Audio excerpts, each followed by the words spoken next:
Hello class 10th students.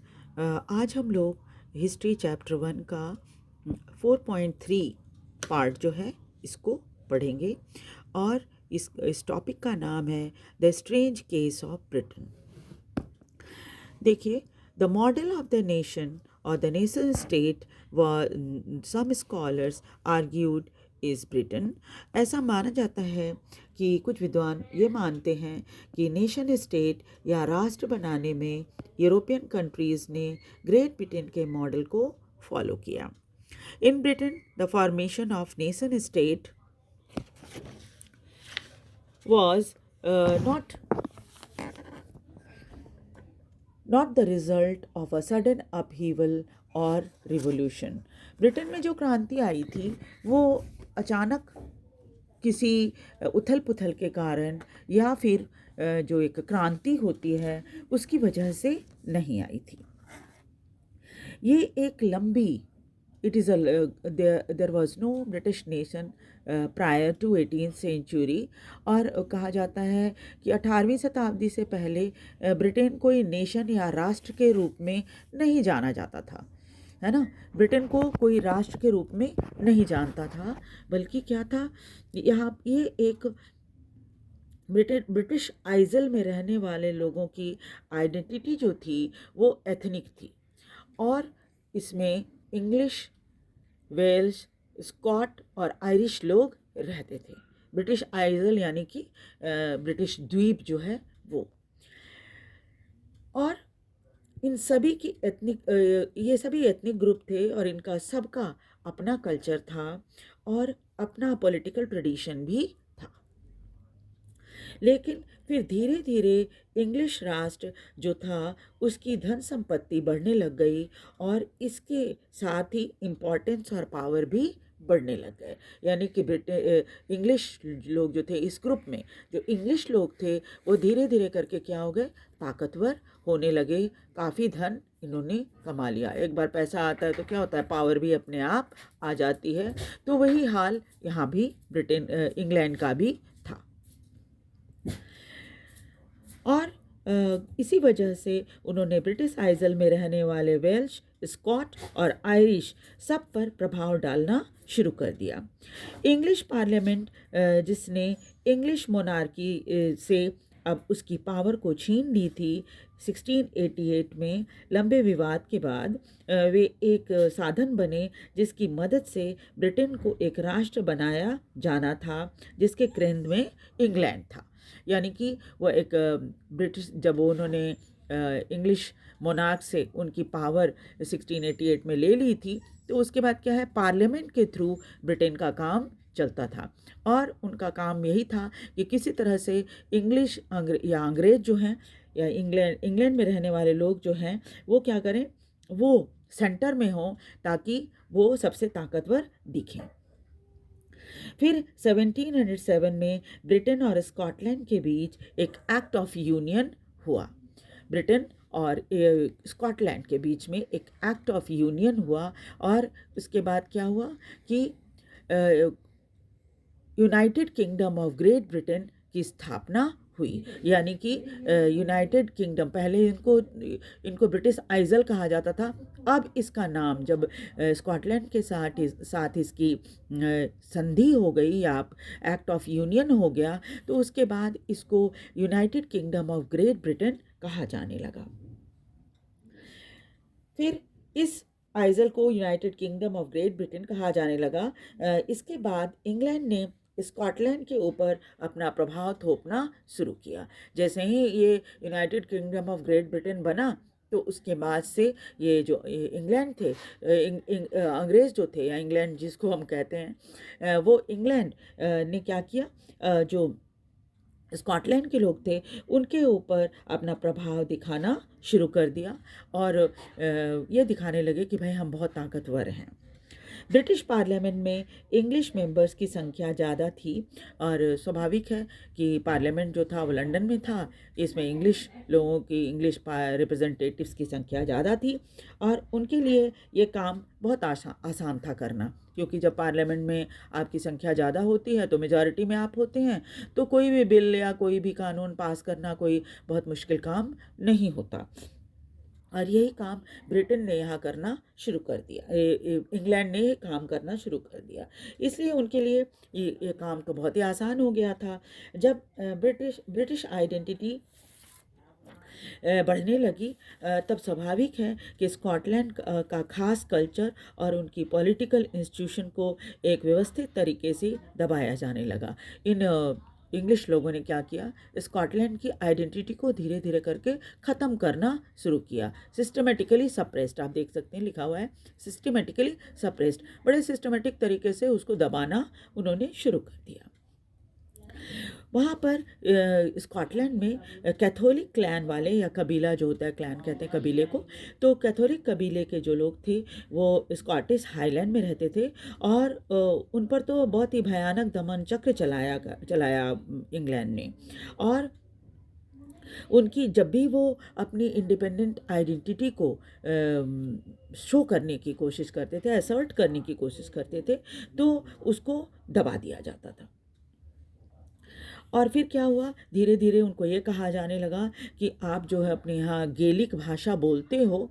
ये जो थे गेलिक भाषा इनकी मातृभाषा थी, जो स्कॉटलैंड में रहते थे उन लोग हाईलैंड में, स्कॉटिश हाईलैंड में उनकी मातृभाषा गेलिक थी। उनको कहा गया कि भाई आप ये इस भाषा का इस्तेमाल ना करो, और साथ ही साथ उनसे कहा गया कि वो जो ट्रेडिशनल कपड़े पहनते हैं उसको भी पहनने से उनको मना किया जाने लगा। और उनमें से कई को ज़बरदस्ती स्कॉटिश हाईलैंड से भागने के लिए मजबूर कर दिया गया। उसके बाद देखिए एक स्कॉटलैंड को इस तरह से हथियाया इंग्लिश लोगों ने। अब क्या था, आयरलैंड की देखिए, आयरलैंड की भी वही हालत इन्होंने कर दी थी।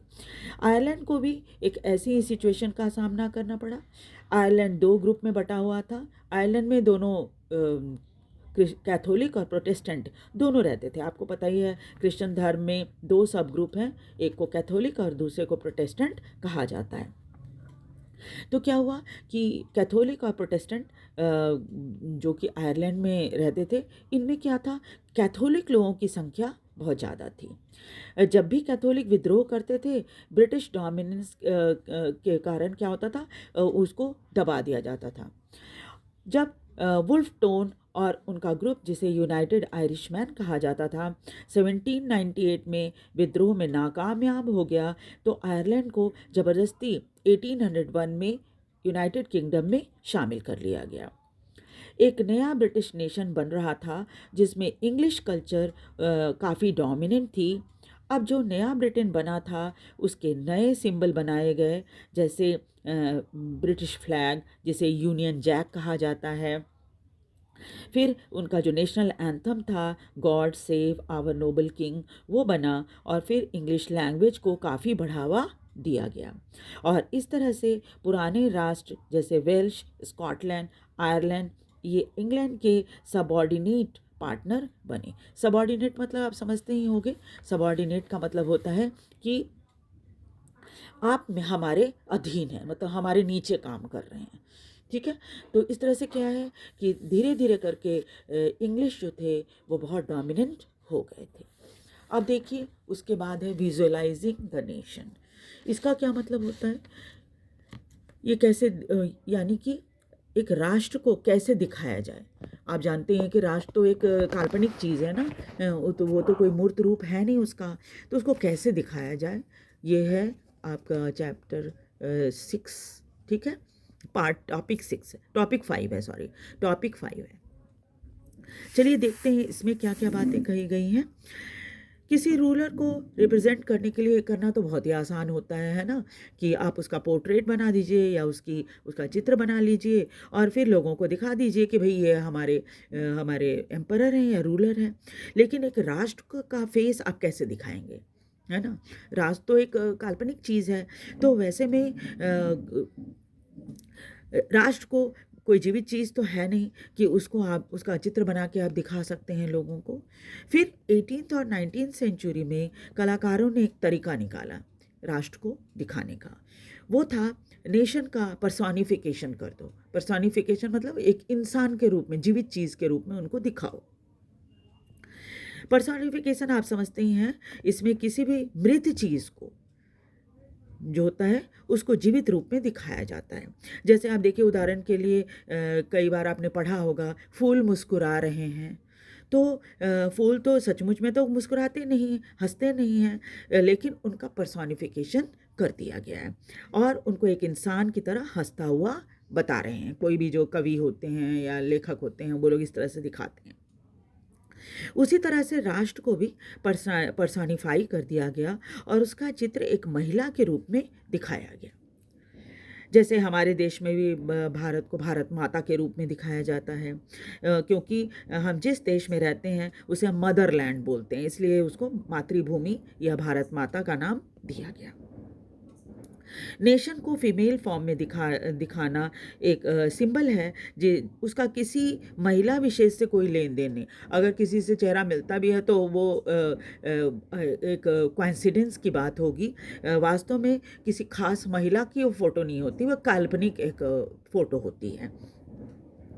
कोई लेना देना नहीं होता है और किसी महिला से कोई लेना देना इसका नहीं होता है।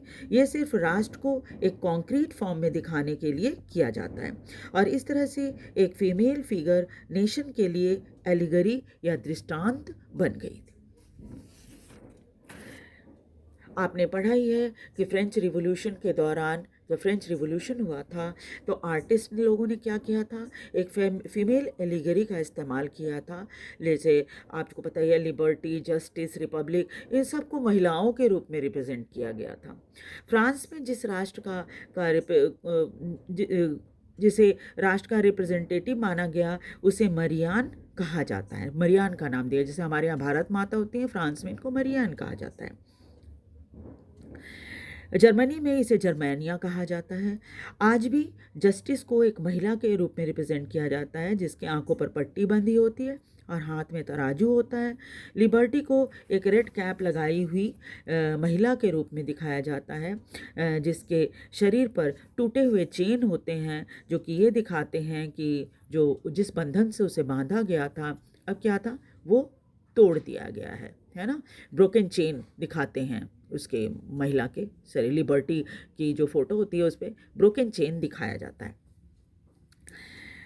और इसी तरह से जैसे मैंने आपको पहले ही बताया कि फ्रांस के फ्रांस को मरियान के रूप में सिंबलाइज किया गया। रिपब्लिक को रेड कैप पहने हुए, ट्राई कलर और कॉकेड, जैसे ऊपर में कलगी जैसी बनी रहती है ना कई टोपियों के ऊपर, उस तरह से पहनी हुई एक महिला रिप्रेजेंट करती है।